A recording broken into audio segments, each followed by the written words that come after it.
Hello, writers. Come write with me. My name is Michaela Greenwood. I create worlds for mind adventures. Welcome to my channel, Write with Michaela. Don't forget to like and subscribe and hit the bell so you can go on this journey with me. Today is Tuesday, and we are going to discuss wordsmithing. This is something that we as writers do. I'm sure you've heard about blacksmiths, woodsmiths, silversmiths, goldsmiths, so forth. A smith itself means to treat metal by heating, hammering, and forging it. A smith is someone whose job involves making things out of metal and usually does so by hand. Another term would be an artisan, craftsman, or a tradesman. A blacksmith usually works with iron or steel, and most of the others you can guess. But then there is wordsmith and woodsmith, and that doesn't have anything with forging metal. A woodsmith is not just someone who works with wood, but a woodsmith does fine woodworking, or someone very skilled in the art and craft of working with wood. Now, today's term is wordsmith. A wordsmith is a skilled user of words. Another definition is the skillful use of words, or the making of changes to a text to improve clarity and style, as opposed to content. So the wordsmith kind of packages it, kind of thing. So you can call someone who is a wordsmith an author, a writer, a composer, or a novelist. Wordsmiths are excellent storytellers and writing chameleons. Okay, so here are 5 traits that make wordsmiths great writers. They are detail-oriented. They are excellent storytellers and writing chameleons. They are passionate readers. They have their focus routine down pat, and they connect the dots and find the perfect hook. Okay, so let's discuss some of these things. Let's look at the detail-oriented trait. You can't have a fire burn off a character's ponytail in one scene, and then in the next scene, the character has the full length of their hair, of her hair, actually. It was a girl. And I actually read that in a book. I'm not going to divulge the name of the book, but it was actually a fairly popular book. I read that. I flipped back the few pages to reread to make sure I understood what I read. Yeah, the ponytail caught on fire and half of it burned off. And then flipped back and she had the full length of her hair. So I went back to make sure I understood what I read. And readers will catch that, you know, when they're reading things. And that was a published book. Of course, we found such an issue in City of Ancients, so I can't be, you know, pointing fingers here. But mine's, of course, not published. Found an issue where the siblings walked away from wolf tracks, but then Kirsha was looking for them in the tall grasses. I also told you how I planned to fix it, and that is, of course, a rough draft. I told you that, yes, she will still go look for the wolf tracks, and then Kirian will be like, what are you doing? And they'll kind of have a conversation, and you'll know how much Kirsha's upset about the cart being toppled over. So that's an issue, and when I was reading it on the channel, I found that issue. So if I want to be a great writer, I have to perfect it. So because great writers are perfectionists and pay close attention to all of those little details. And they want to ensure that everything adheres to the proper structure. And we've talked about that proper structure is making sure that your story flows, that you don't bog it down, that everything's interrelated, everything moves the story, all of that stuff. The proper structure includes that. Proper structure includes your sentences and your paragraphs. Proper structure includes if you flashback or you foreshadow, and that your reader still knows the time. So that's, structure. You have punctuation and syntax. And while you're doing all of that, we're going to add that needed splash of flair and creativity. That's why I tell you your first draft is not a final copy. We need to polish our writings by being observant, meticulous, and thorough in proofreading and editing.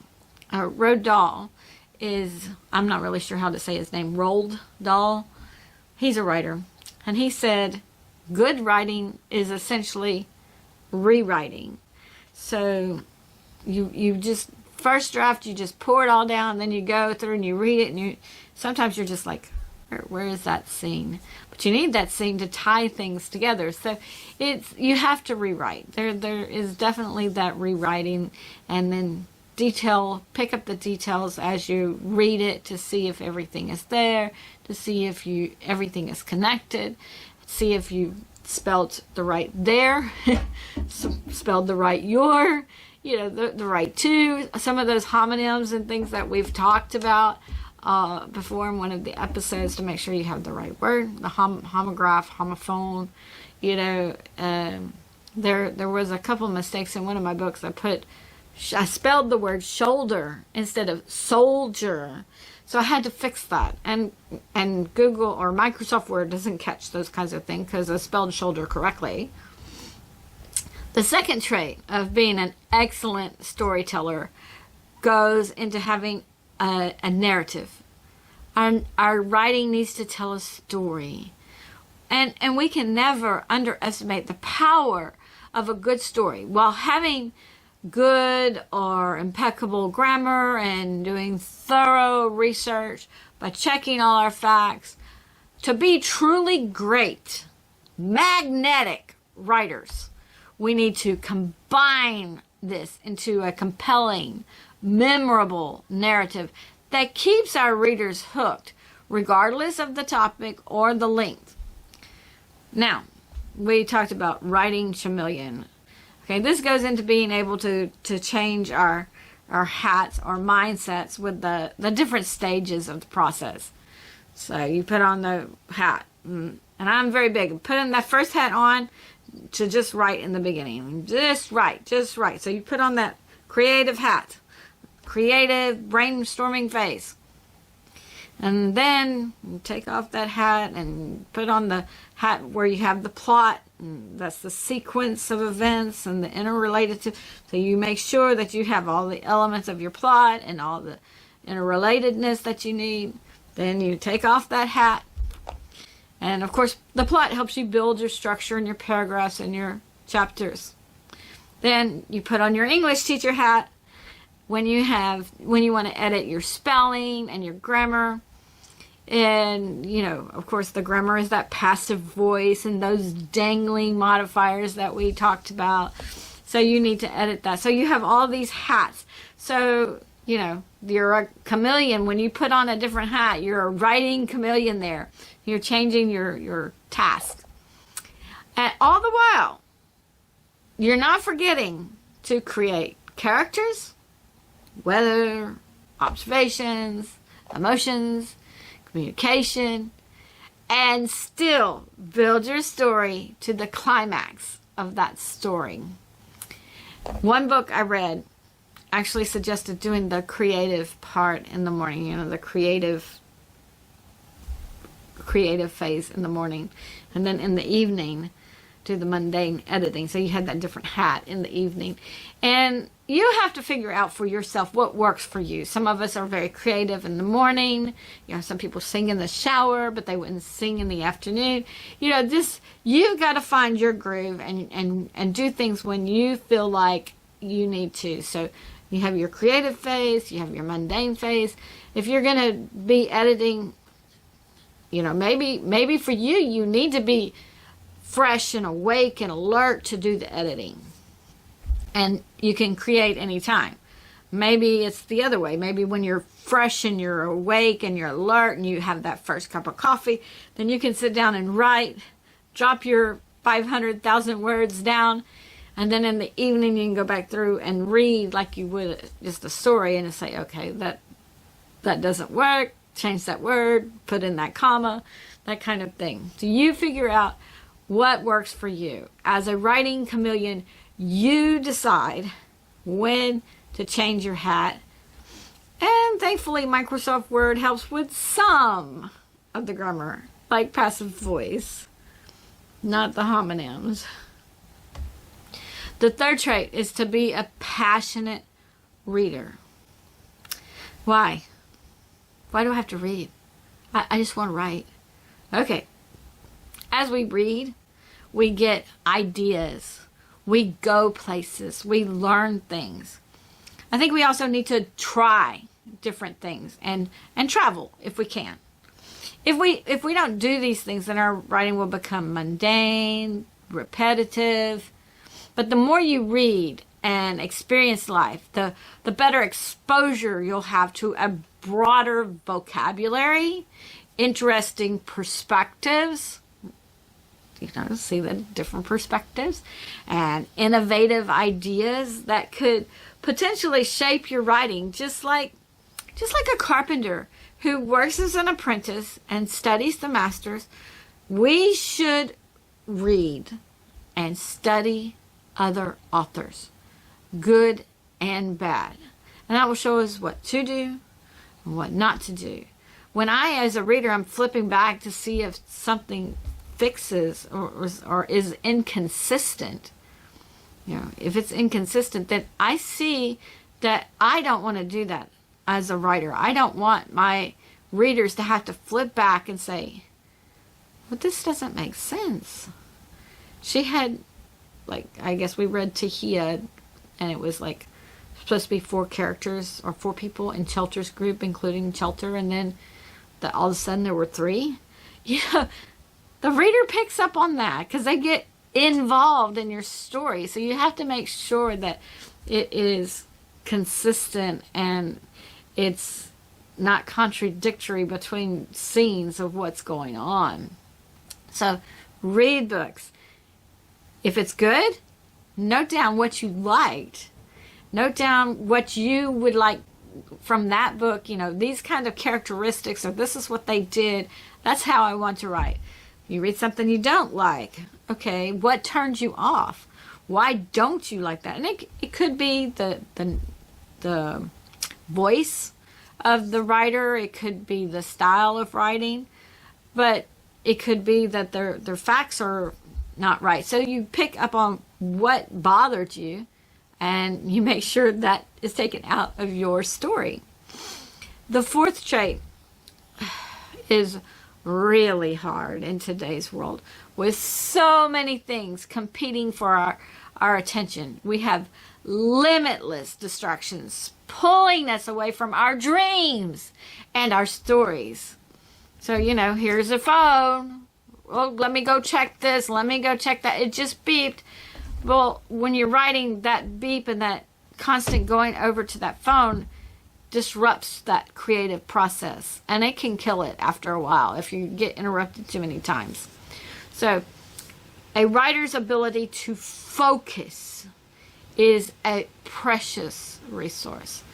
Writers throughout the ages have gone to bizarre lengths to train their brains to get in the zone. And we can too.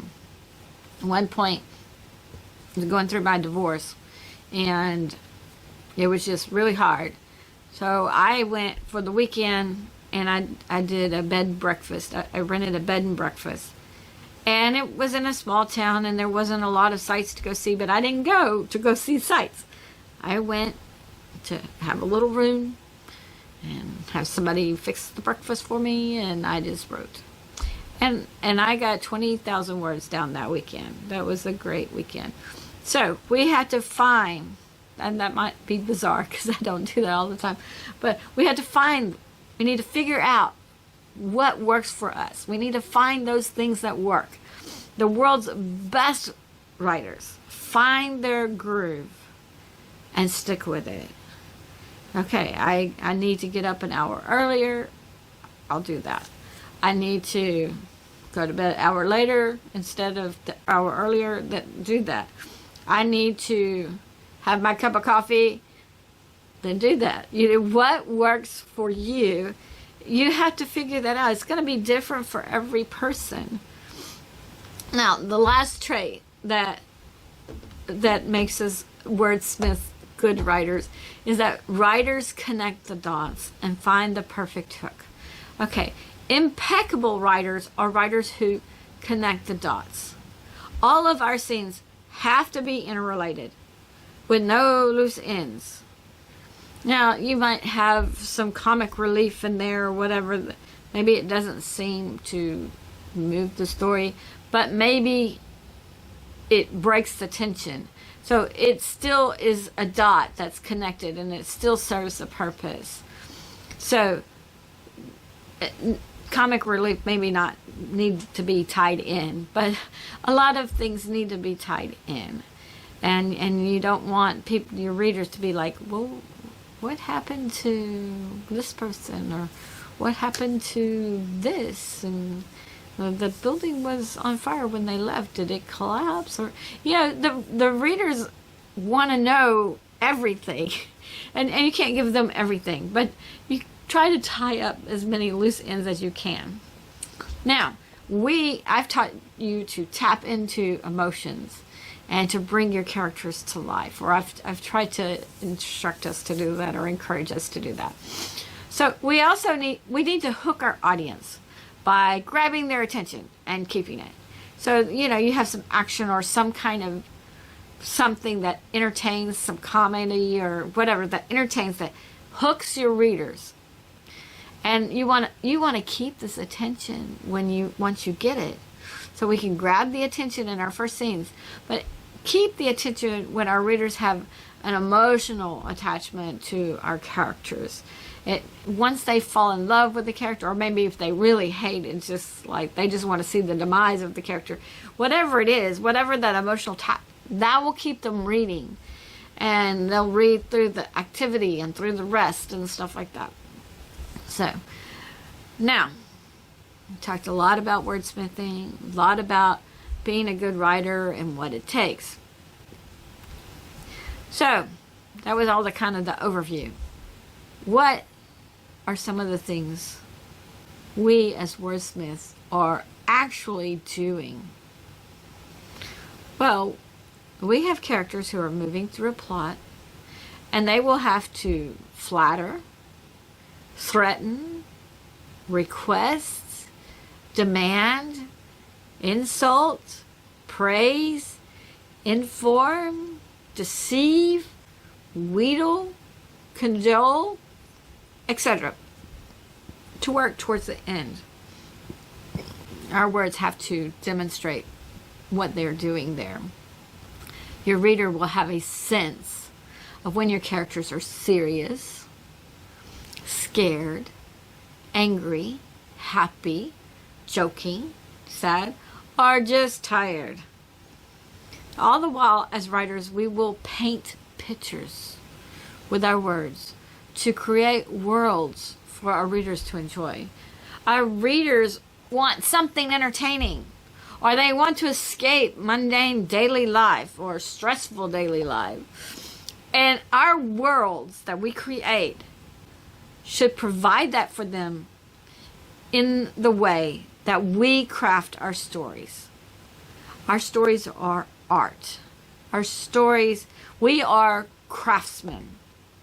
Our readers need the right amount of action and the right amount of rest. That means that you're not going to be able to get every reader. Okay, because I have a friend, I've told you about him. He likes action, action, action, action, action, action, action.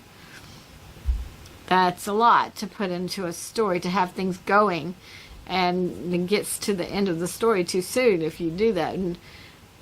But other people, they want to take their breath every once in a while and rest. So you're not going to have every reader. But our readers who we appeal to need the right amount of action and the right amount of rest. Our readers need the right level of vocabulary. And so if you're writing a children's book, you're going to have a different vocabulary. If you're writing a fourth grader's book or a high school book or an adult book, you have that different vocabulary. Our writing is weaving together all the words we choose in a way that we create really good stories. Now, wordsmithing sounds like a lot. And I've said before, and I'll say again, just write. On the first pass, don't worry about how it should all come together. That's for the editing phase. Now, leave a comment on the book that you're currently reading, if you're reading a book. The book that I am currently reading, I have like 4 I'm reading through right now, but I'm reading the Year There Was No Summer, and the 1812, there was a volcano that erupted, and I haven't got too far into it, but it went way up into the stratosphere with this lava projecting all these particles, and so it was past the troposphere into the stratosphere, and it managed to get into the jet streams and go around the earth, and so it affected a lot of things. So it's not my normal genre to read. It's more of a history kind of thing and has some facts in there, but I do find it interesting, and that was what I was trying to tell you earlier, when you need to read so that you get a different view. And I do have volcanoes in some of my books, so this is interesting for me in that way. So I may have to go back and adjust some of my writings, but that's okay, because I try to make it as real as possible. So that was the book that I'm reading right now. Leave a comment on a book that you are currently reading, and it could be anything. It could be something you read to your kids last night. It could be Green Eggs and Ham. Sam, I am. Those are fun little stories. And even as adults, we can get things out of that, the closed-minded kind of thing that they were trying to portray in that book. So leave a comment. Leave a comment on when you have your best writing focus. Is it in the morning? Is it in the afternoon? Is it after that cup of coffee? After you get up from a nap? Leave that comment on when you have that focus where you can put that phone to the side and just type your 500 words or your 1,000 words or whatever it is that you need to get down that day. What is your goal? And so when is your focus? Leave a comment on a detail that you've added to your story since watching the channel, or I guess a detail you've taken out. Maybe you wrote everything just like I told you, and then you turned on passive voice finder thing in Word, like I told you how to do, and passive voice came up, and you're just like, ah! But then as you fixed it, you went back and you read, and you're like, oh, this is good. Or maybe you added emotions, or you were more specific about the motivation or the influence. Anything that I've talked about on the channel, if it's affected your stories and you've added that to your stories, then please leave that in the comments. Now leave a comment on something in your daily life that inspired a story or a scene in your stories. There's all kinds of things. If you go and you ride your bike or you take a walk outside, you see all these wonderful things, like birds just fly right in front of you, and you're just like, oh wow, you can get inspiration for anything. My husband was driving, and I was getting to look out at scenery that I don't get to see when I'm driving. Saw this pond and everything, and it's just like, oh wow, So you can take that scene and just like decide that you're going to create something with that scene. What's in that pond? What's beyond that pond in that field? So I want you to leave a comment on something that you've seen in your daily life, and it's inspired you to add it to your story or add it to a scene somehow. And we get lots of inspiration. I think we just don't pay attention a lot of times. We see something, and then it's in our brain somewhere. We don't really think about adding it to our story. But when we get to writing our story, and then all of a sudden this piece is just there and it just adds in, and you may not be conscious of it. You may think later, oh yeah, I did see that bird, or I did see that pond, or whatever it was. I did see that car hit that other car. Whatever it is that you see, you can take. Whatever you read, whatever you experience, you can take and add it to your stories, and just enliven your stories, and become better wordsmiths, and create. You have that artisan aspect. So this is an art, and we are crafting our stories. That's why it's wordsmithing, because it's a craft. We're crafting our stories. Not working with metal, we're working with words, but we're still creating fine art. Oh, join me Friday for Tahia, Chapter 20, Wizards. Join me Tuesday so we can add to your cave. So if you don't think you have any ideas, look around you before Tuesday, and we can add some of whatever you see in your life to your cave. I am going to explore more of the cave that I'm in, and see what I can find. Or actually, I've changed it now from me to Solera, and see what she can find in the cave. And we will have fun adding another scene to our story that we have started together. Don't forget to visit my website, bymichaela.com, and read some character bios. If you hit like and subscribe, and the bell, then we will continue to write together. Thank you for joining me today. I really appreciate your participation. If you know someone who would like this video, then please share it with them. This is Michaela with Write with Michaela. Bye for now.